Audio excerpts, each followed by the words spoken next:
Hi, everyone. Keith Brown with Perry Local Schools. I teach at Perry High School, the broadcast teacher. And lately, there have been so many good things going on around Perry in our community that I've got them together and talk with people.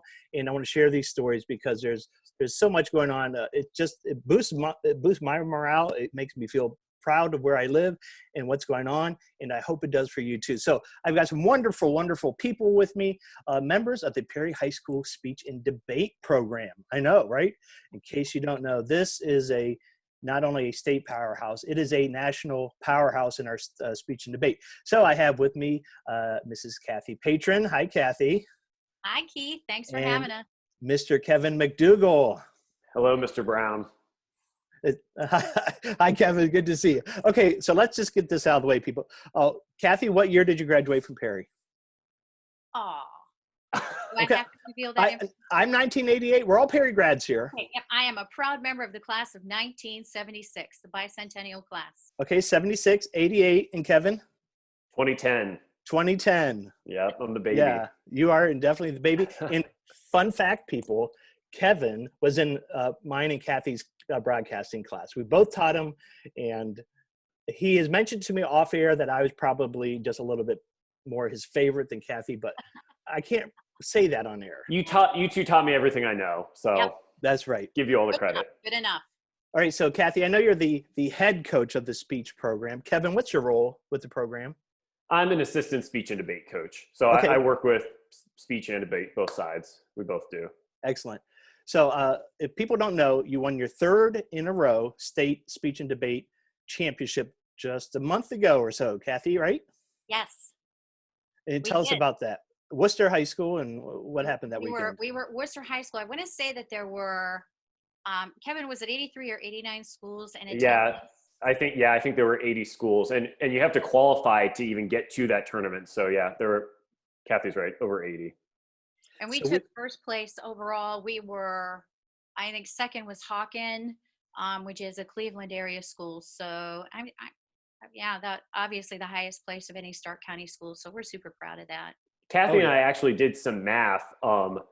There were, I think, 1,100 students competing at the state tournament. And so, speech and debates all over the state. Perry students made up 5% of the tournament. So out of all the schools in the state of Ohio, Perry kids, they showed up in force. So really remarkable. Oh, that's amazing. Now I know, the number was upper 50s, I think, that qualified to it. We had 59, and last year we thought we had broken an astounding record with 53 state qualifiers. I don't think we ever thought we'd be able to do that again, and this year we came up with 59 state qualifiers. So we were pretty excited. Yeah, most area programs are only qualifying between 8 and 15 is really the average. There are some really great programs around us that qualify more, but Perry's really special. Oh, absolutely. How many qualified to nationals? 11. We had 11 students qualified to national. Obviously, the form for that has changed in the current circumstances, but we're going to virtually take 11 students to the national tournament. So. Oh, wow. So the amount of kids we have qualified to the national tournament is about the same that other schools qualified to the state tournament. In some cases, yeah. There were some smaller programs. We have the biggest program, Jackson, Hoover. They have really large programs also. But for the most part, the other programs in Stark County are relatively small. So. All right. How many students do you have in the program? Are you working with? It evolves. Next year, our numbers are way up. We're at about 145 next year coming into the program. This year, we had about 134. So that includes all speech and debate kids. All right, so that is huge. Third year in a row state championship. 6 overall or 7? Where are we at? Let's see. Tell us 4, 5, 7, 8, 17, 18, 19. Did I get that right, Kevin? So 2, 4, 6, 7. Yes. 7. All right. So that is so cool and so exciting. Tell me, what's your recipe for success? Well, or if you can't because you don't want the other schools to hear, I understand that as well. Well, I think we get a great group of clientele. I just start our kids, and we're going to tell you more about our kids when we tell you about our experience last night with them, but we just get an amazing group of kids. But I also think A lot of the credit has to go to the coaching staff that aren't here right now. So, I mean, Kevin and I are obviously here. Nearly all of our coaching staff are Perry grads. One is mom of two Perry students from our program. So Melody Woodson is amazing. We have Karen Zimmer, also graduated from Perry. Garth Woodson, who's Melody's son. We have Sean Keane. We have Xavier Smith.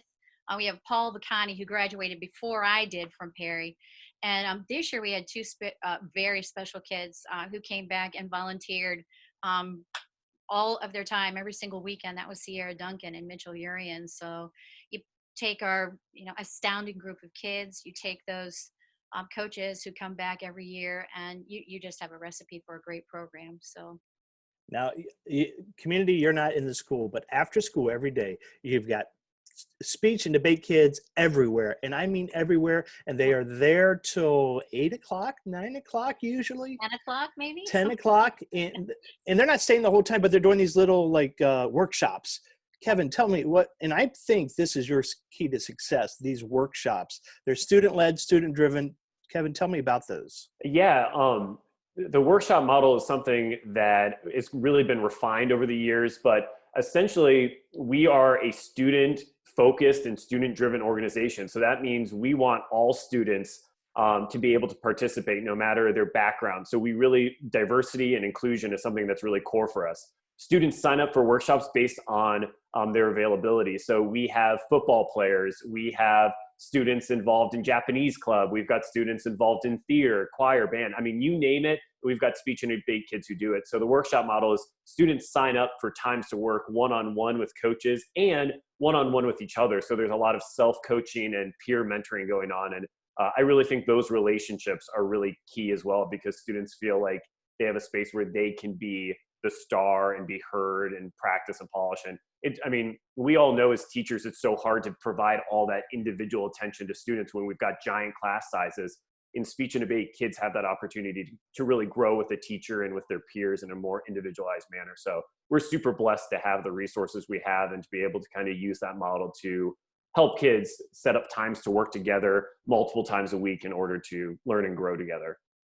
It's amazing to watch them, and to hear the students give feedback to each other. They're so detailed in this word you want to hit a little harder, or move your right hand a little higher. It's like those small details that I think probably is what's setting you guys apart from around the state. But Kathy, I'm going to ask you this though. I know you have a little bit of competitiveness in your family. Oh, we do. Is that something that drives you? I mean, you've been doing this a few decades now. Yeah, I think it's genetic. I come from a long line of very competitive people. I was born and raised in Perry Township. My parents were married in 1950, bought a house here, raised all 8 of my siblings and I in Perry Township. We have, my maiden name is Luke. I'm Kathy Luke. Oh, that's right. Kathy Luke. Kathy Luke, yes. And we have state champion wrestlers. My nephew is Stevie Luke. I always tease him that I taught him everything he knows. Just like we taught Kevin everything he knows. Just like I taught Kevin. My niece Hannah Luke, she's a state champion on the track. So we've got, I have nephews who are on the football field who did amazing things, and so. So does it drive you nuts to come in second, or third, or fourth? Yeah, kind of. Yeah. Yeah. Yeah. Yes. Now, Kevin, we had you as a student. You were a little bit more, no, I wouldn't say he was laid back. I would say he was pretty, very detail-oriented and driven as well. Wouldn't you say that? Is that right, Kevin? That's a fair description. And you're still like that today? I'm still like that today, but now kids have to deal with it. So as a teacher, students have to deal with the reality that I'm detail-oriented and I want things done perfectly. And I don't know. I just see the potential in our kids, and I just won't accept anything less. Oh, awesome. All right. So last night was supposed to be your speech and debate banquet, which friends, if you haven't been to one of these, this is like the Oscars, all right? They give out the awards. Do you still do it with the theater program, or is it just speech and debate now? Just speech and debate. Just speech and debate. Yeah. Programs are so, I mean, they are so. Yeah, they're so big and so many people. Yeah. Back in the day when I was there, we did it together. But so it's a great event. But with everything that's going on, it had to be canceled, postponed, whatever you want to call it. But Kevin came up with an idea. What was that? Well, I had been, using social media like we all are, trying to find answers to how to still provide enriching experiences for our kids. And something that Kathy and I just kept talking about was we missed teaching. That that it's like it's just not the same. And so I'd seen some things online of teachers kind of driving around to kind of wave at elementary school students, and I thought, I miss these kids. I know Kathy misses these kids. I know the rest of the coaching staff miss these kids. And I have a feeling they miss us too. So my idea was that we would do a coach's caravan is what we called it. And so under the leadership of Xavier Smith, a Perry grad who's a coach, he designed the map to hit all of the houses. And we just asked students if they wanted to participate to fill out a Google form, because now we're all Google experts in the COVID-19 crisis. And we had 53 houses, but a lot of siblings and a lot of double up. So we had almost 60 kids say, please stop by. And so we had a chance to kind of just drive by, wave, honk our horns, clap, take pictures, and feature them on social media. And I'll tell you, it's been the highlight of the past few weeks for me, was to see those kids again and remember, as much as this might be a struggle, they're the reason we do this. So, yeah. So, Kathy, how long did this take? 60 houses, 50 some houses? I think that we touched every nook and cranny of Perry Township and beyond last night. We started at 4:00.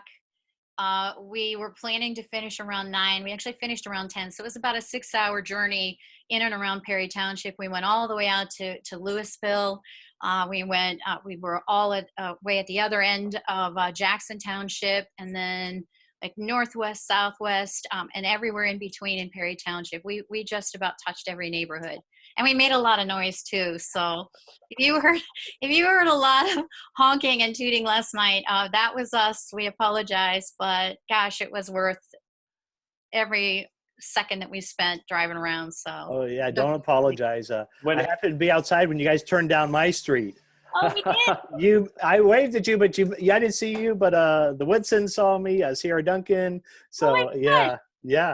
Okay, I did. Okay.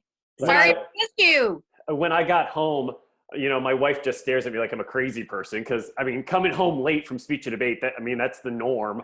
But I got home and I was thinking about it. I said, in 6 hours, we could have made it into any of the surrounding states. We could have ended up in Chicago or Indiana or Michigan, but the beach, right. for so many of us, all roads lead back to Perry, and that was true last night. Oh, that was so cool. Now, friends, if you didn't get to see it, if you're head over to Twitter, PHS News Twitter. I've retweeted all those. You also find PHS Speech and Debate on there.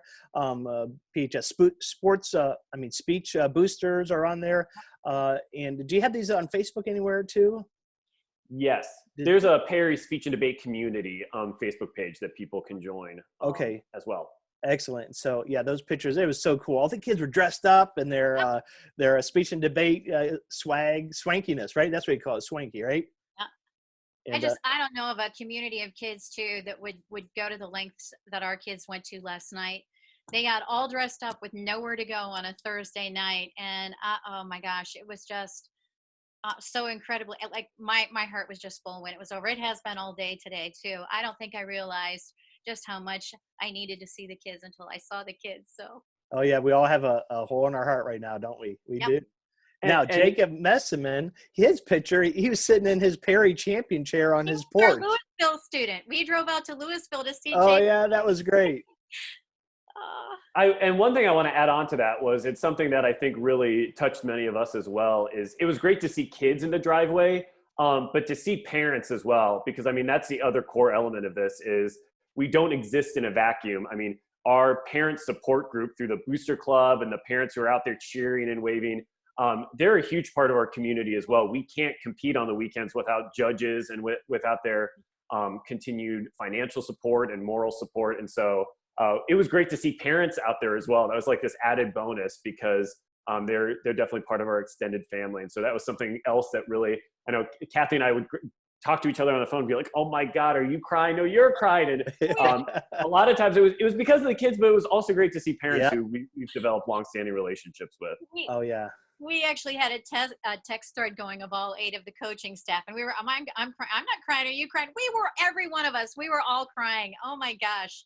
It was amazing. It really was. Oh, well, and it was an amazing thing you did. And thank you so much for doing it, because, just during these times, it's things like that you guys are doing, these good things that are so important to keep us with hope, keep us filled with encouragement. So keep watching Perry Township. Good things are happening, and we want to share them. So thank you all so much for what you're doing for our school, but more for what you're doing for our students and our parents and our community. Thank you so much for joining me today. Thanks, Keith. I could talk to you guys all day, but we'll wrap it up now.